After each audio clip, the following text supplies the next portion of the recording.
Magandang araw kapatid. Welcome sa mga Panalangin Channel. Alam kong marami kang iniisip ngayon. Trabaho, bayarin, pamilya, at mga personal na laban na hindi mo palaging naikukwento. Pero bago mo simulan ang araw, hayaan mo munang huminto tayo sandali. Pumikit ka kung nais mo. Huminga ng malalim. Ipaalala natin sa sarili natin kung gaano kabuti ang Diyos. Bawat paggising natin ay hindi basta-basta. Isa itong patunay na may layunin pa ang Diyos para sa iyo. Hindi aksidente ang buhay mo, kapatid. May dahilan kung bakit ka pa rin narito. Sa sobrang dami ng nangyayari, minsan nakakalimutan nating tumigil para huminga, makinig, at magsabing, "Salamat, Lord." Kaya ngayon, bago mo harapin ang lahat, gawin nating panimula ng araw ang pasasalamat. Dahil ang pusong marunong magpasalamat ay pusong laging bukas sa pagpapala. Ang pasasalamat ay hindi lang magandang asal o isang simpleng thank you. Ito ang pundasyon ng matibay na relasyon natin sa Diyos. Tuwing nagpapasalamat tayo, pinapaalala natin sa ating sarili na hindi tayo nag-iisa sa laban ng buhay. May Diyos na laging kumikilos sa likod ng lahat. May Diyos na patuloy na nagmamahal, nagbibigay, at hindi nagpapabaya. Kaya bago ka pa man lumabas ng bahay, bago mo harapin ang traffic, deadlines, pressure, o mga pagsubok, huminto ka muna. Ilang segundo lang, walang ingay, walang distraction, tahimik lang, at sabihin mo ng buong puso, "Salamat, Panginoon. Salamat sa bagong araw. Salamat sa hangin na libre kong nilalanghap. Salamat sa lakas ng katawan, sa tibok ng puso, at sa panibagong pag-asa." Kapatid, bawat hininga ay grasya, bawat pintig ng puso ay paalala na buhay ka pa, na may layunin ka pa. At sa bawat pintig ng puso mo, tila sinasabi ng Diyos, "Mahal kita, anak. Nandito lang ako." Kaya huwag mong hayaang lumipas ang araw na hindi mo siya pinasalamatan. Dahil ang pusong mapagpasalamat ay pusong laging malapit sa Diyos. Pero alam mo kung ano ang pinakamalalim na dahilan kung bakit tayo nagpapasalamat? Si Jesus. Oo, si Jesus na walang kasalanan, pero piniling maghirap para sa atin.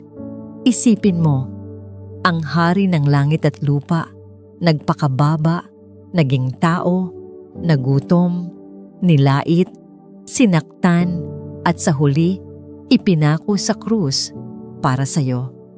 Hindi dahil mabait ka, hindi dahil karapat-dapat ka, kundi dahil mahal ka niya. Sobra. Walang kondisyon. Sino ba naman tayo para mahalin ng ganon? 'Di ba? At dahil sa ginawa niya, hindi mo na kailangang patunayan ang sarili mo para mahalin ka ng Diyos. Hindi mo kailangang maging perpekto para tanggapin ka niya. Tanggap ka na. Minahal ka na. Ganon kakabuti ang Diyos. Kaya kahit gaano kabigat ang problema mo ngayon, kahit pakiramdam mo ay wala nang dahilan para ngumiti, may dahilan ka pa rin para magpasalamat.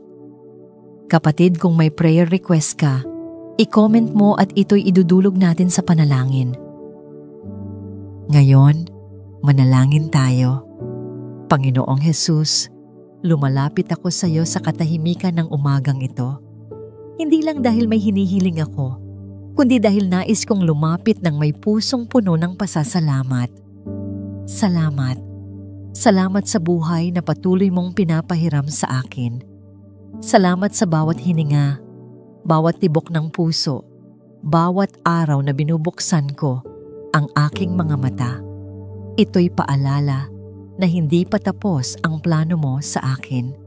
Salamat sa mga leksyong natutunan ko, kahit masakit, kahit mahirap, dahil alam kong ginagamit mo ang mga ito para ako'y lumago. Salamat sa mga pagkatalo na nagturo sa akin kung paano bumangon at lumaban muli. At salamat sa mga taong naging bahagi ng buhay ko, maging ang mga nagpasaya sa akin o nagbigay sa akin ng dahilan para magpatawad. Alam kong hindi ko nauunawaan ang lahat ng nangyayari, pero nagtitiwala akong may hawak kang mas malaking larawan. Ikaw ang may kontrol at hindi mo ako kailanman pinabayaan. Salamat sa lakas ng katawan, sa paningin, sa kakayahang gumalaw, sa pagkain sa mesa at sa tahanang nagbibigay sa akin ng pahinga. Hindi lahat ay may ganito, kaya hindi ako magrereklamo, magpapasalamat ako. Hindi ako perpekto, Panginoon.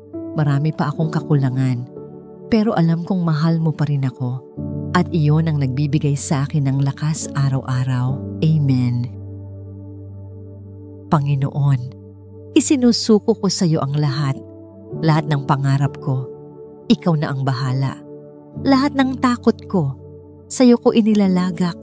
Lahat ng bigat na dinadala ng puso ko, itinataas ko sa paanan ng iyong trono. Alam kong mas alam mo kung ano ang tama at makakabuti para sa akin. Kaya tinatanggap ko na hindi ko kailangang kontrolin ang lahat. Kahit minsan, parang ang tahimik mo, alam kong naroroon ka pa rin. Hindi ka nawawala. Tahimik ka lang kasi kumikilos ka sa paraang hindi ko pa nauunawaan.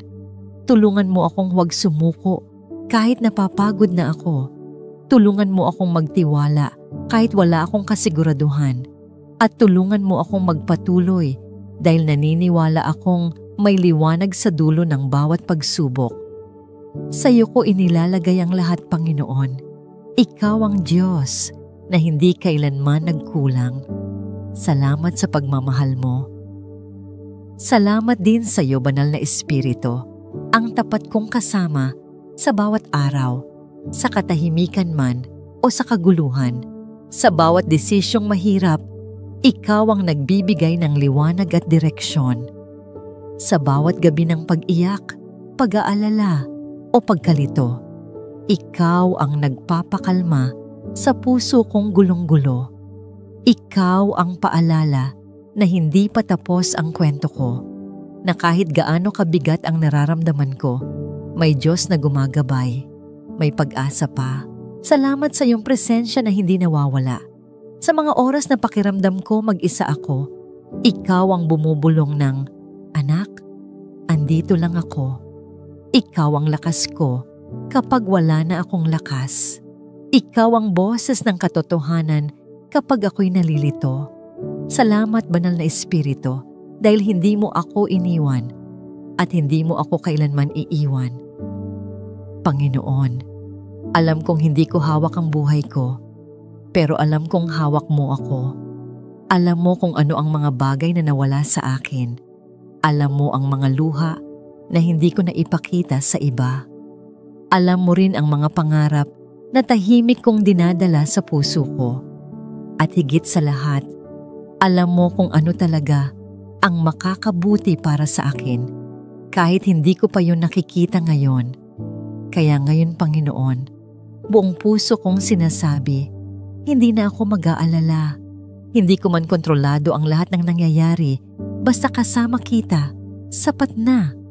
Pinangahawakan ko ang mga pangako mo na hindi mo ako iiwan, na may mabuti kang plano para sa akin, na kahit masakit, kahit mahirap, lahat ay ginagamit mo para sa ikabubuti ko. Salamat, Panginoon. Sa iyo ang tiwala ko, sa iyo ang buhay ko. Panginoon, turuan mo akong maging laging mapagpasalamat. Hindi lang kapag maayos ang lahat, hindi lang kapag sagana, masaya o magaan ang buhay, kundi lalo na sa mga panahong mabigat, magulo, at puno ng tanong. Turuan mo akong magpasalamat kahit may luha sa mata, kahit may kirot sa puso, kahit hindi ko pa nakikita ang dahilan ng mga nangyayari. Turuan mo akong makita ang liwanag sa gitna ng bagyo, ang pag-asa sa gitna ng takot, at ang layunin sa gitna ng kawalan.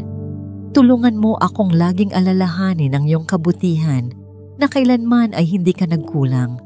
Ang iyong katapatan na sa bawat umaga ay panibago at ang iyong walang kapantay na sakripisyo sa krus, isang pagmamahal na hindi ko kailanman kayang tumbasan. Salamat, Panginoon. Hindi ko man masuklian ang kabutihan at pagmamahal mo. Ibinabalik ko sa iyo ang puso ko. Puso na puno ng pasasalamat, ng pananampalataya, at ng pagsamba. Ito ang aking dalangin mula sa puso.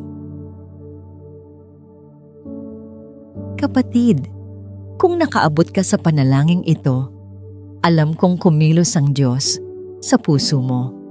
Hindi aksidente na napanood mo ito. Ito'y paalala mula sa langit na mahal ka ng Diyos at hindi ka nag-iisa.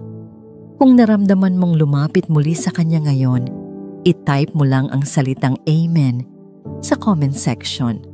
At kung meron kang pinagdadaanan o gustong ipagdasal namin, huwag kang mahiyang i-comment sa ibaba.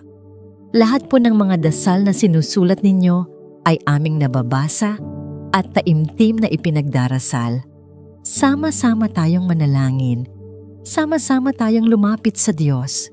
Kung na-bless ka sa video na ito, huwag kalimutang i-like, mag-iwan ng komento, i-share sa mga kaibigan at pamilya mo, at mag-subscribe sa aming channel para sa mas marami pang panalangin at inspirasyon araw-araw. Huwag kalimutang simulan ang bawat araw sa pasasalamat dahil ang pusong marunong magpasalamat ay pusong laging handang tumanggap ng higit pa mula sa Diyos. Pagpalain ka ng Diyos. Magandang umaga at ingat ka palagi.